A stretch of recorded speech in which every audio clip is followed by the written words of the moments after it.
Thank you for being here this evening. It's a great honor and a pleasure to introduce Samer Abu Hawwash in conversation with his translator, Robin Moger, to talk about the recent publication of From the River to the Sea. These are poems that he first wrote as the genocide was unfolding in Arabic. There has been also a Catalan edition published, Des del Riu Fins al Mar, from ITER Editions. And also there's been some publications of these poems in Spanish from Banipal Revista, which is associated with the English language publisher Banipal Books, which over the past 25, 30 years has done quite a lot of work to translate Arabic authors into English. And if you're unfamiliar, I would encourage you to look at their lists. Samer, this is his 11th collection of poetry, and his first was published in 1997. Life is printed in New York, and he's also a prolific translator of authors into Arabic, such as Charles Bukowski, Langston Hughes, Kim Adesanya, and he recently told us he's working on John Keats now, which is a new project, which will be very interesting.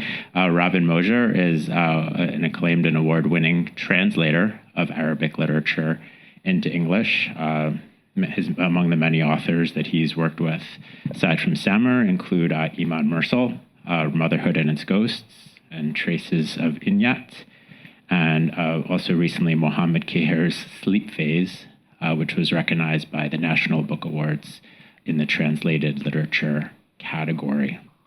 So I wanted to read a little short excerpt that Robin wrote to sort of situate the poems. I've worked with Banipal and for many years, but then to also be able to introduce and help organize this event at this terrible time, and perhaps on a day where maybe there is sort of a sign of a piece, and Robin and Samer can talk a little bit about it, is perhaps encouraging, but we'll see what the coming days unfold. But this was one thing Robin had to say to make that connection even more profound and use some of the text from the translation of his poems. "O you who comes from far away" is the line with which Samer Abu Hawwash opens his collection of witness and impotence. "Pause a moment" is the injunction with which this opening stanza concludes, a gentle enough plea for reflection, perhaps, but is here, in this moment, that we will be held for the remainder of this collection, paralyzed beneath a deluge of sense impressions and imagery, memories and reflection. This exterminationist violence that triggers the poet's response is inescapable and irreconcilable. Even within the hymn that is From the River to the Sea, the book's eponymous poem, the beautiful litany of details that weaves a tapestry of Palestinian society, of the life that has turned death everywhere else, is left hanging, a loose thread that threatens to unravel again as soon as the recitation falls silent. There is little comfort here. The lyric offers no respite, however brief, from the poem's own stuttering shock. This is how I see them, and I see it all completely clear, dazzling bright, opens the massacre. What does he see? Another quote, "I see a foot where a hand should be and a fist reaching from the mouth." These are poems that explore the edge of what can be made out of poetry, that force us to confront the potential for loss and grief to be endless and unjustifiable. They are light, or maybe light, before a night to which we have no answer. So I'd like to thank Vicky and Backstory for hosting this wonderful event and for you all being here, and I'll hand it over to Samer and Robin.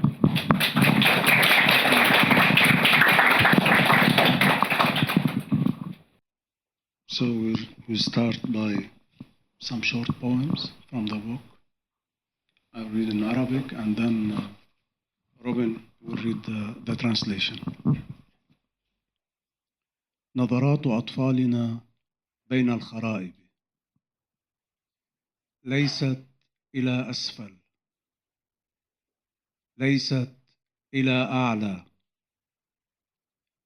دائما شاخصة، دائما ثابتة، دائما واضحة، دائما صوب نهايات لم يرها أحد.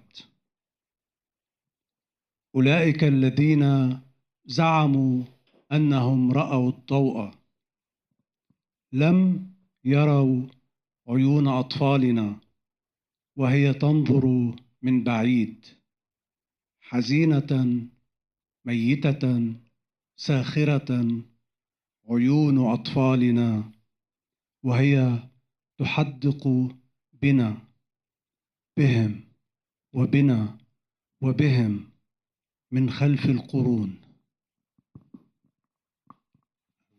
Right. Thank you all for coming, and thank you, Jeremy, for reading the thing I wrote so that I didn't have to. Our children's gaze amid the rubble. Not down nor up. Always levelled, always fixed, always clear, always towards endings no one sees. Those who claimed they saw the light did not see our children's eyes gazing from afar.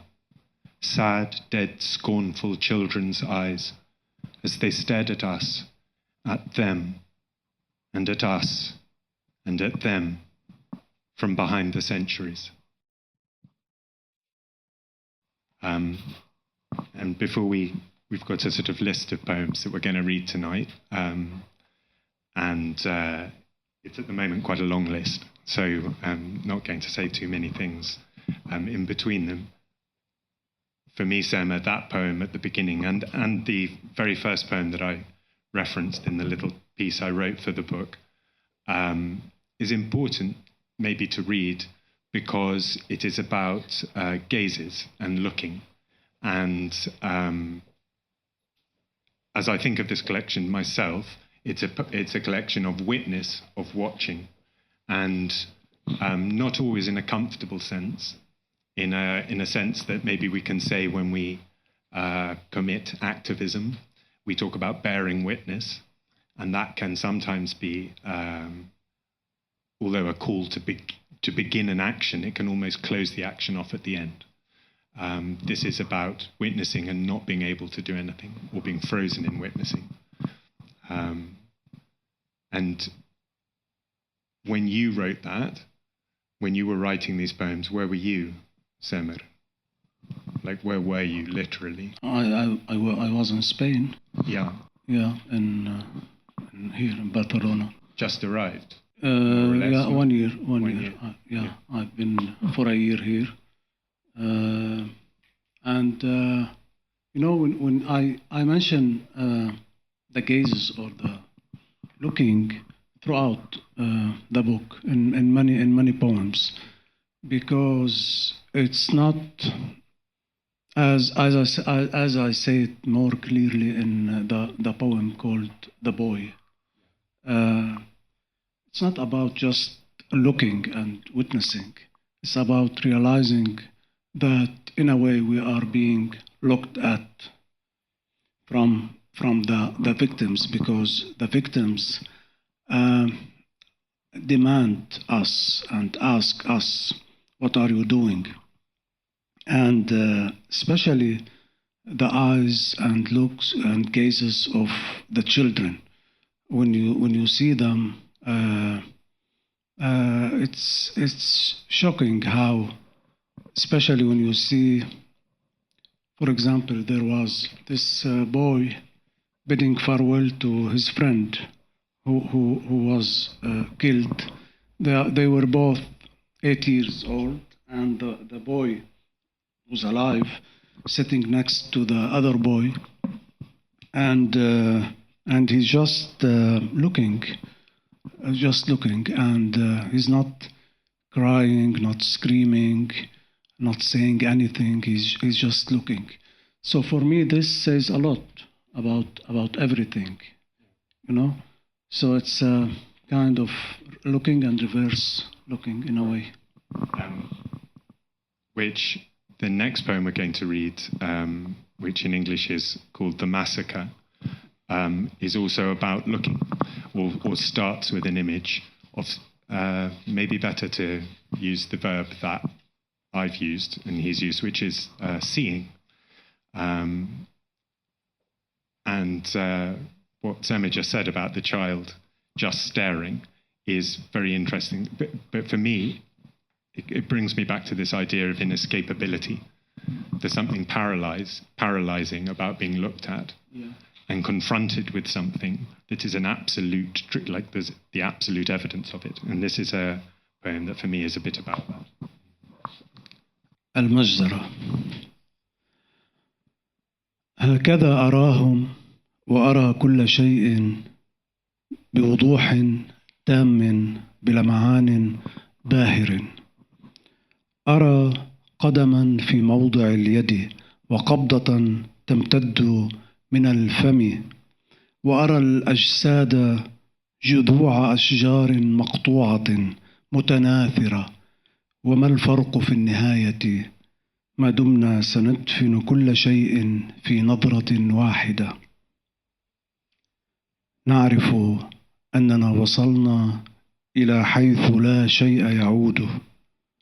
نسميها نقطة اللا عودة أو نقطة اللا ذهاب.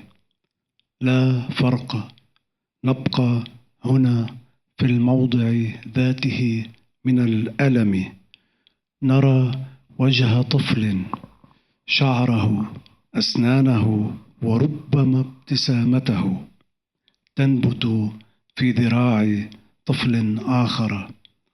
نقف حائرين عاجزين عن النطق وكل شيء آخر، مرعوبين مما نحسبه إبرة عملاقة جاءت لتعيد وصل جميع هذه الأشياء. Right. The massacre. This is how I see them, and I see it all completely clear, dazzlingly bright.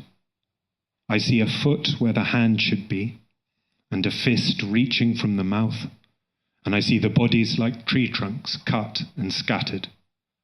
And what in the end is the difference, after all, if we just go on burying it all with a single glance? We know we've come to where nothing's coming back. A point of no return, we call it, or of no departure, no difference. Here we stay, the same sight of pain. We see a child's face, hair, teeth, and maybe too his smile sprouting from the arm of another child. We stand confused, incapable of speech or anything else, terrified of what we take to be a gigantic needle that has come to stitch all these torn parts back together. Well, but it's a happy day after all, right? Cheer up. Ceasefire today. I know it's heavy, but it's good to share a moment of relief. We're not sure what's going to happen and if it will stick or not. I'm a little bit skeptic about it, but let's hope. Maybe there is light at the end of the tunnel. Yeah, let's hope so. And this was actually the next poem I think we're going to read, The Last City. When I first met Samer here in Plaza Catalunya, and I knew his work at that point actually only from some translations by a wonderful translator and academic called Hoda Fakhreddin, and she'd published some translations from this collection online, and they'd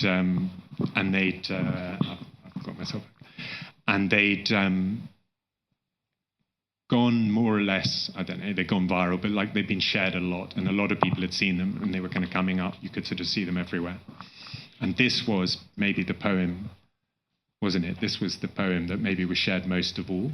This one, no. The Last City, or was it the it was, From the River to the Sea? It's not important. Oh, it's not important. If anyone loves us anymore, yeah. No, but this came later on. This one maybe was shared less because it's longer. So that's always less popular, a long poem. But we had a very interesting talk about that and about how you felt about your poems being shared. And I don't know if you want to talk about that now briefly, but your response to them being popular, what you told me was... It's worrying. I come from a devastated region. I was raised in Lebanon, and the Middle East, the region, witnessed all kinds of wars. We had the Iraqi war, we had Syrian, Yemen. It's everywhere. So at every war, I was a little bit. I look a little bit weary about what's written or the art which is done during the war, because it's very close to the event. Okay, you didn't have the time. I would just absorb it. I would just say, like, in my professional, I don't know, in my career as a translator, which is now about, it's longer than I want, like 25 years, that's been, as someone trying to translate Arabic literature, it comes with waves of violence or instability in the Arab world. There's interest in Iraqi literature, and then there's the Arab Spring. So there's interest in Egyptian literature, briefly, and then there's interest in Syrian literature. And as each conflict comes up, sometimes people take older material or established literary works from that region with the sort of idea of understanding it as kind of anthropological tools almost, or kind of things you have to read before you go and watch CNN or something like that. And then there becomes this problem when the problems reveal themselves to be intractable or real. They reveal themselves to be actual real problems, and interest wanes. And then there's another, and you end up, it's a big issue, without going on about this too much, but it's being a big issue within translation of Arabic into European languages, and especially into English, about how you deal with that and how you try and promote Arabic literature and make use of interest in Arabic literature, when a lot of that time the interest is itself so deeply problematic. And whether you should feed that or whether you should deliberately but even if you as a translator believe that you want to give a different kind of literature, you are then unable, it's very difficult to do so because you're dealing with publishing houses that, of course, are asking for specific type of things. But anyway, yeah. And it's maybe the same sort of thing. This book, these poems are a different story to me, because being Palestinian for me didn't come as a default. I was born a Palestinian because I'm from a family of Palestinian refugees, but getting the Palestinian identity, it took me a journey to do it, a long journey actually, because it's always about who you are, what kind of Palestinian you are, especially if you are outside of Palestine. You are living. I was raised in the Lebanese society, and then I lived for 18 years in the Arabic Gulf. So I didn't know Palestine. I knew my family, of course, my friends, but is this enough to claim that you are anyone Palestinian or anything in the world, being born Palestinian or having Palestinian parents? After all, when 7th of October came, and I claim it was the same issue with my children. They didn't know. They have a problem of identity. And after the 7th of October, I remember the second poem I wrote was titled my people. It's the first time I ever wrote something like that, or thinking أهلي. يعني, it's for me very simplistic, I don't know, kind of word, but it came naturally because at this moment I felt these are my people, not because I am Palestinian. And this is or I was born a Palestinian. This is very important for the genocide, for what happened in Gaza. When we see all the people around the globe demonstrating and expressing their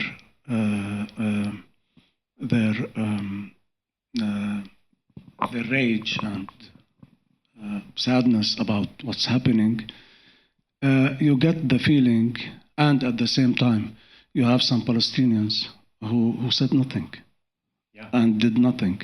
And you have Arabs who said nothing and did nothing. So this is, when it comes to genocide, this is crucial. This is where the Palestinian identity became something bigger even than itself. And I'm not saying this lightly. I experienced it inside myself. Should we read My People? My people, yeah, sure. أهلي. هناك فوق أرض قيل لنا ليست أرضنا، تحت سماء قيل لنا ليست سماءنا، يعيش أهلي موتهم. لا نعرف كيف وصلنا إلى هنا، ولا مكان آخر نمضي إليه، لكننا في ذروة اليأس نناجي آلهة الشتات. أعينينا يا آلهة على فهم هذه المعضلة، فنحن لا نريد أن نؤذي مشاعر الصحراء ولا أن نقلق سكون الجبل، والمدينة كثيرة وشاهقة أسوارها، فإلى أين المسير؟ كنا في حديقة لا نعرف إن كانت هي الأخرى لنا، ولم تكن الحديقة الأجمل، إذ لم يكن فيها شجر ولا ثمر ولا طيور تعشش في خرائب أرواحنا. وجدنا أنفسنا هنا ذات يوم وقلنا هذه حديقتنا، وحفرنا جحورنا بالإبر واختبأنا من الشمس اللاهبة في ظلال ذكريات بعيدة عن حياة قيل لنا إنها هي الأخرى ليست لنا. My people. There, on a land we were told was not our land, beneath a sky we were told was not our sky, my people live their death. We do not know how we got here, and there's nowhere else to go. But we, in the depths of our despair, murmur to diaspora, O goddess, help us understand this problem. We do not want to wound the desert's feelings or disturb the mountain's quiet, and the walls of the city loom high. Go on and on. Where do we go? We were in a garden, not sure if it was ours either. It wasn't the prettiest, no trees or fruits, no birds to nest in the wreckage of our souls. One day we found ourselves here and said, this is our garden, and dug out our burrows with a needle and hid from the flaming sun in the shade of distant memories of a life we were told, as well, was not our own.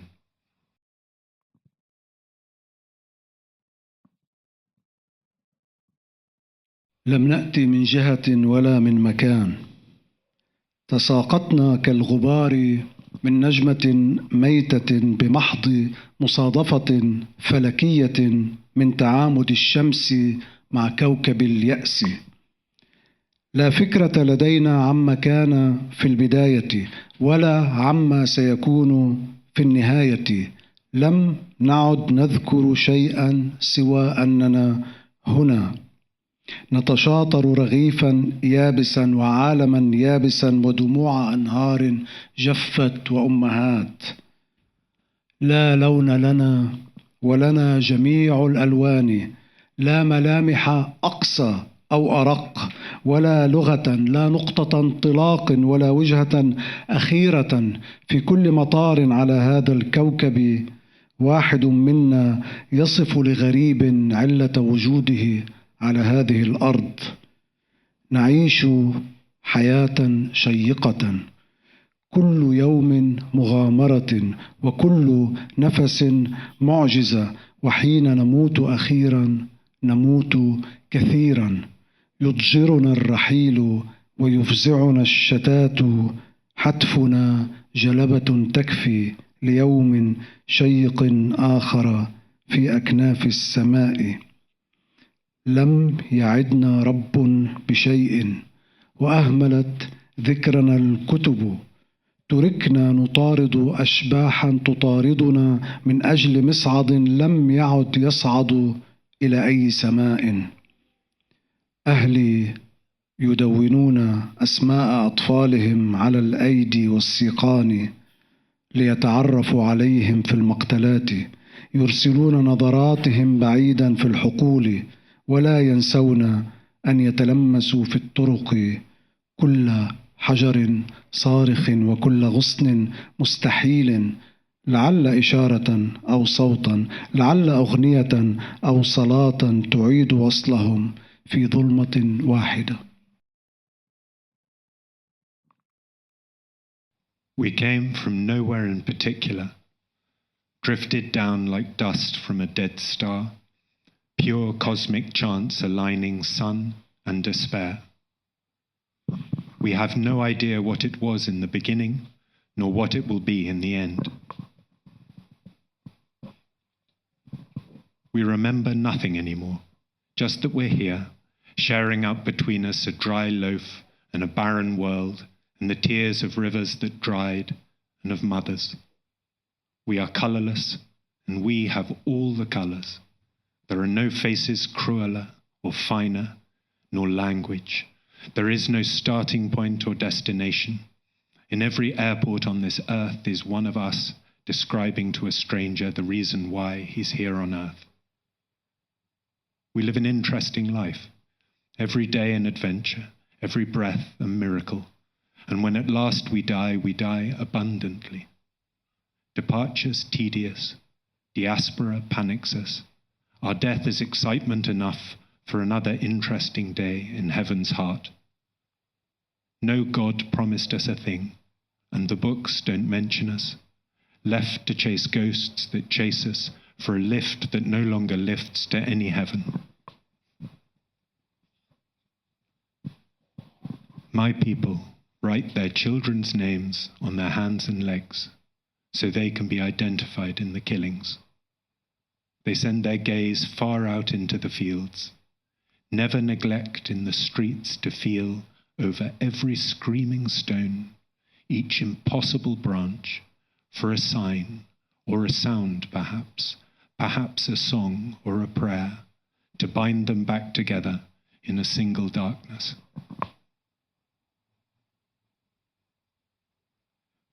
Maybe we can talk a little bit about translation. Can talk at length about translation. It's your turn. Is that why everyone's here? Yeah. Well, it was. First of all, about your journey as a translator. I don't know. I think the temptation, especially when, I've been doing it for quite a long time now, but when I was started to, I don't think you meet many translators who always wanted to be a translator from the beginning and they sort of set their career on it, like you have to set their mind on it to like make it a career. But when I started to think that I would be a translator properly and I'd be a literary translator, But why Arabic? Well, that's it. It came after. That's another part of the story. But then I started, when I decided that's what I was going to do and try and do, then I started sort of making up a narrative that explained why I'd become an Arabic translator. And I had a sort of quite a nice, I had quite a neat story. And increasingly, I kind of forget what I used to say. But I studied, basically, it started really at university. And I started studying Arabic by accident because I was actually studying Egyptology. And there were 2 other people in the department studying it with me. And we were in this kind of little office, and it was incredibly lonely. And you could, in the second year, you had to study a second language. But the languages on offer were things like Sumerian and Akkadian, which meant that you would still be in that same office with the same 2 people. And the one language I could study that would get me out of it and sort of meet other people was Arabic. And so I started to study that, and then I went away, and then I fell in love with it, even though maybe it wasn't my principal subject. And then I went to live in Cairo, and I worked on a newspaper there called the Cairo Times, which had a sort of some golden years. It was an English language political newspaper when that was sort of still possible in Egypt in the sort of latter part of, or just before the last days of Mubarak. And then I became a translator while I was there, while I was working on that. And only when I only started translating for money I used to translate for money in Cairo, but it wasn't very much money. But when I started translating as a living was when I moved to South Africa, when I went to live in Cape Town. And I lived there for, keep forgetting, but about 12 years. And that's where I became a full-time Arabic translator, ironically.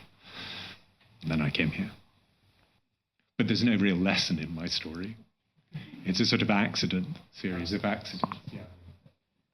But you are also a translator, which is, from my experience in the Arab world, which for me means Cairo and Beirut, really is what I know best.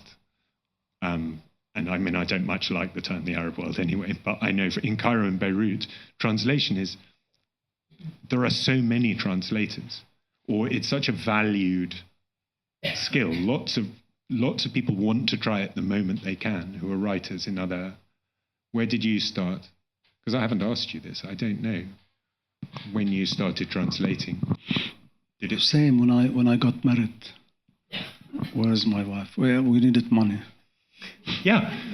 It was. I remember.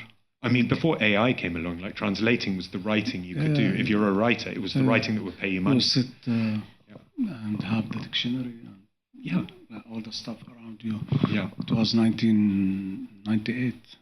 Okay. With a romance novel. I forgot but the other day someone sent me a photo of the book. When you say a romance novel, do you mean love story? It's a love story, but like it's pirates popular. and rescuing? Something like that. Yeah, great. It's very stupid. Yeah. Oh, brilliant. Yeah, and then someone from Saudi Arabia sent me. There is now Riyadh Book Fair. Yeah. So he said to me, "I found this book translated by you." Oh, that's wonderful. I said, "Oh my God, can you collect all the books and hide them or do something?" Because it's actually, embarrassing. Actually, no, but if you had to guess anywhere where they would have survived, it would probably be at the Riyadh Book Fair. Yeah, that's where it would be. No, he said, no, you are. Yeah, I'm sure it's good. It has something good. I said, no. Believe me when I said Khalid, his name. Believe me, my friend, it's bullshit. Just throw it away. Throw it away. It's a bad book in English and in translation. So do you think it was for a living? Yeah. Do you think it was a bit better in translation? No. You didn't give it. You didn't give it anything. No, not at all. So yeah, I'm not being modest. It's really bad. But then I started. Then I incorporated translation in my project as a writer, as a novelist, and as a poet. And then when it made some sense to me, when it started being something more. And I started picking. I had a job after that. I don't have to translate to live. So I got to choose what I translate, and from that moment until now, it's both. They are going simultaneously with me at the same time, the same project. And in the Arabic world, it's most of the translators are not writers or poets. Most of them doesn't write. But I would say I would say that is true.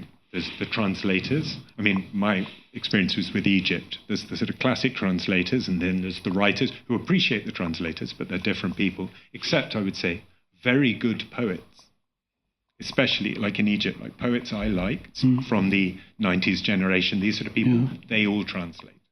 If you find a very good poet, quite often they've tried to translate at some point.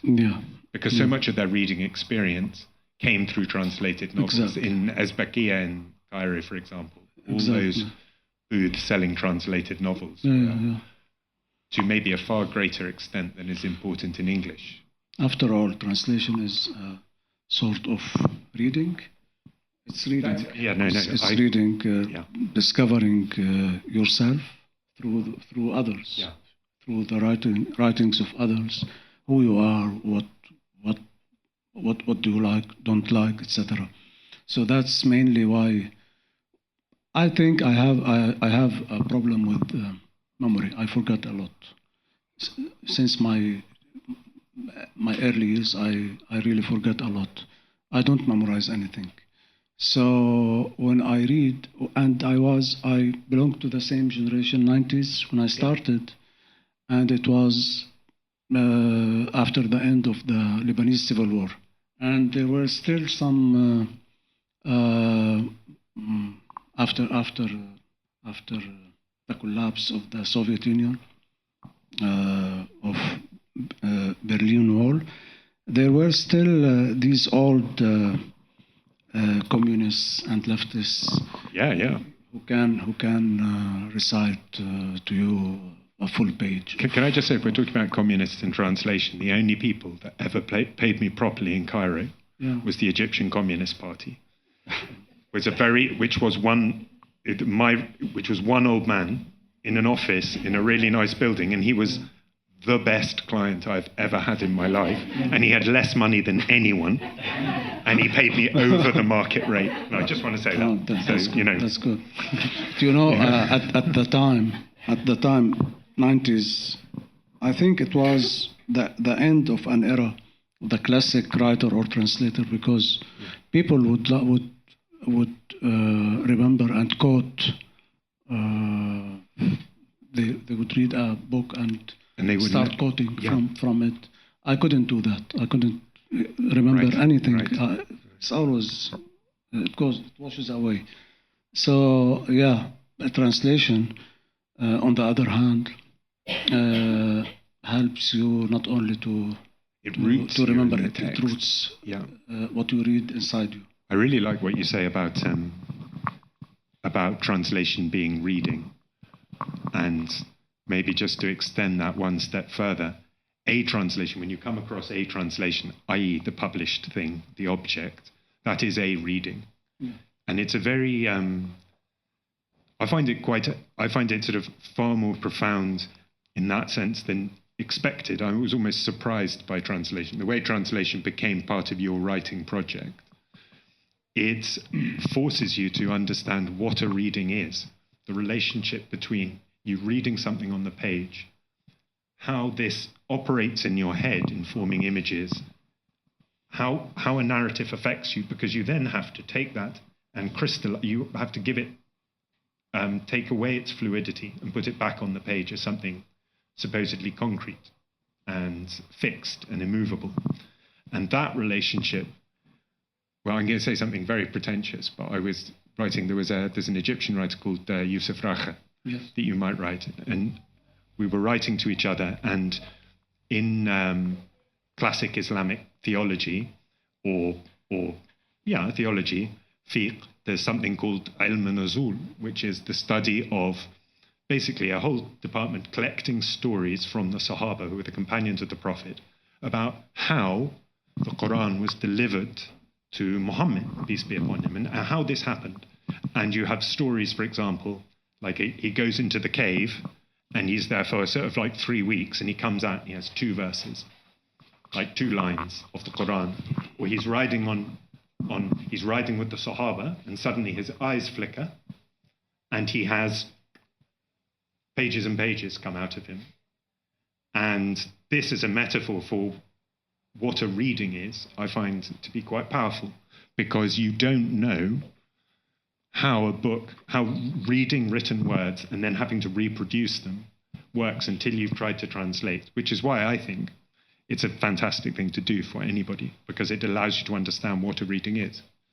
And it changes the way you read as well. Like, I think anyway. Sometimes for the worse, like, kind of removes your innocence a bit. Yeah. And this is a shorter poem.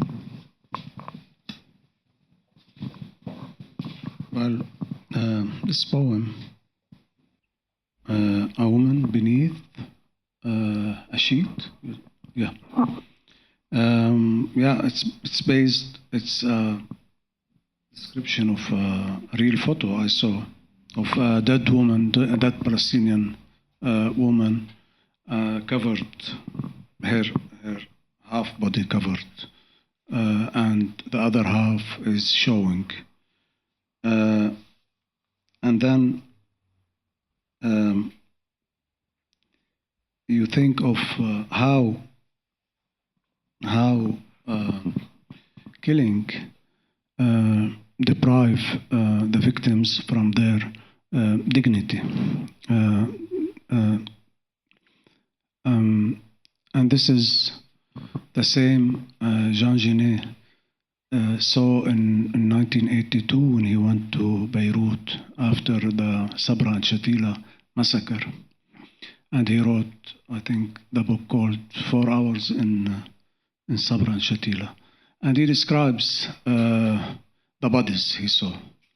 And because there is no language to describe this kind of death, death by killing, bodies mutilated. So he felt at that moment, he felt that the bodies are looking at him. Okay, and he was shocked by this feeling. So this is a short poem. امرأة تحت ملاءة. أي مفارقة الآن أن تجدي نفسك نائمة ها هنا. أحدهم غطاك بملاءة لكنه نسي قدميك. طائرات تزن وتبحثين في رأسك عن أغنية كانت المرأة التي كنتها قبل قليل تدندنها بلا صوت. تتمددين على الإسفلت. السماء ملاءة باردة. تدركين أخيرا أنك لست هنا. A woman beneath a sheet. How incongruous now you should find yourself lying here. Someone covered you with a sheet, forgot your feet. Drones buzz, and you search in your head for a song that the other woman, the woman you were just moments ago, would wordlessly hum. You stretch out on the asphalt. The sky is a cold sheet. You realize at last you are not here.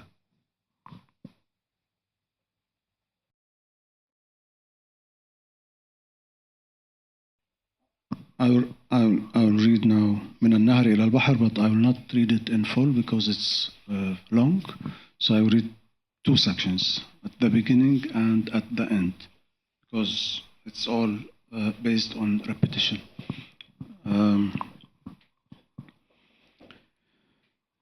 من النهر إلى البحر كل شارع كل بيت كل غرفة كل نافذة كل شرفة كل جدار كل حجر كل شجن كل كلمة كل حرف كل همسة كل لمسة كل نظرة كل قبلة كل شجرة كل عشبة كل دمعة كل صرخة كل هواء كل رجاء كل دعاء كل سر كل بئر كل صلاة كل أغنية كل موال كل كتاب كل ورقة كل لون كل شعاع كل غيمة كل مطر كل قطرة مطر كل نقطة عرق كل لثغة كل تأتأة كل يد صغيرة رسمت في دفتر صغير شجرة أو شارعا أو بيتا أو قلبا أو عائلة من أب وأم وإخوة وحيوانات أليفة كل شوق كل احتمال كل رسالة بين عاشقين وصلت أم لم تصل كل ترتيلة كل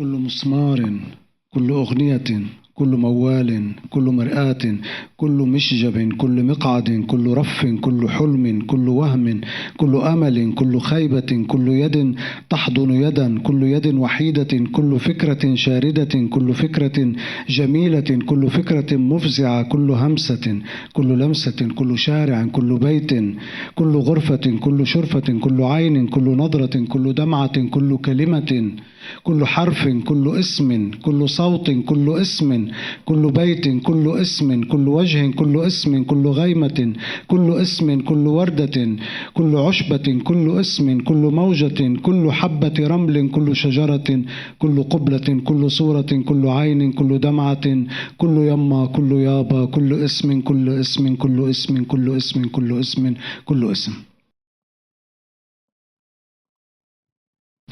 From the river to the sea. Each street, each home, each room, each window, each balcony, each wall, each stone, each worry, each word, each letter, each whisper, each touch, each look, each kiss, each tree, each patch of grass, each teardrop, each cry, each zephyr, each hope, each supplication, each secret, each well, each prayer, each song, each mawel, each book, each piece of paper, each color, each ray of sun, each cloud that rains, each rain that falls, each drop of rain, each drop of sweat, each lisp, each stutter, each yamma, each yaba, each shadow, each light, each little hand that drew in a little notebook a tree, or a street, or a home, or a heart, or a family with a father and mother, siblings and pets, each longing, each possibility, each lover's note that was delivered or was not.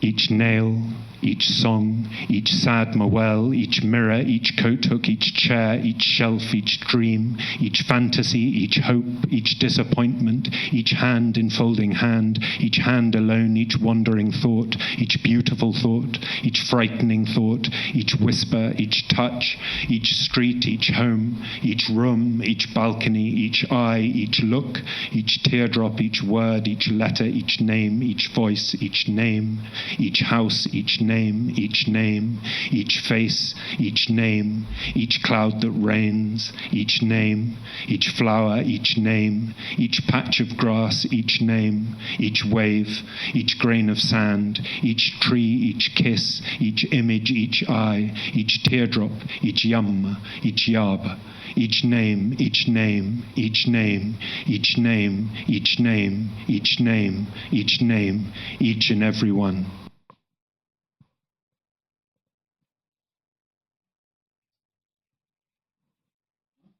What? Yeah. And so that's, by the way, just not, I think, actually the last poem in the book.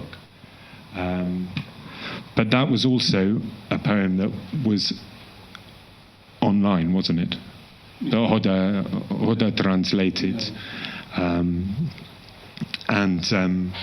Yeah, I don't know what people would like to do now.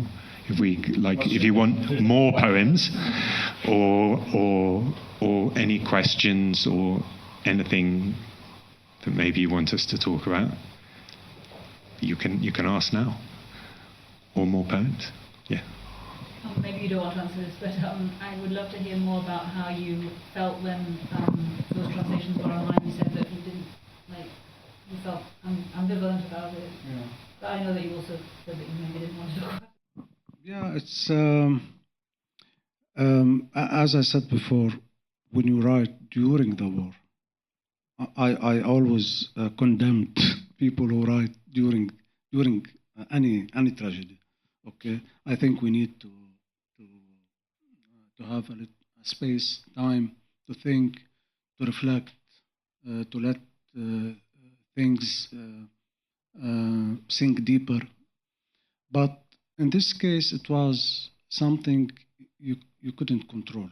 I think for most of the people, you couldn't control, because we were feeling all the time suffocating, and we needed to do something. And most of the people were really writing, drawing, making movies, music, whatever, screaming everyone in his or her own way, screaming, protesting, etc., because we felt this is so horrible. We cannot stay silent. I think every one of us felt something would happen to him or to her if they didn't just scream. Now, later on, we will know all about this. Maybe after years, we will know what will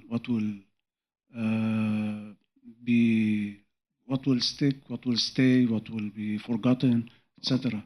We will know even about our feelings, our times we are living now. It will take time, but for now, I think everyone felt we have to do something, because it's not war. Okay? Because it's not war, because it's genocide. So here there is no, the issue of sides or taking sides or whatever is not present. Actually, there is only one attitude you can take. You can be against the genocide, and that's I think in a way it made a difference, but time will tell.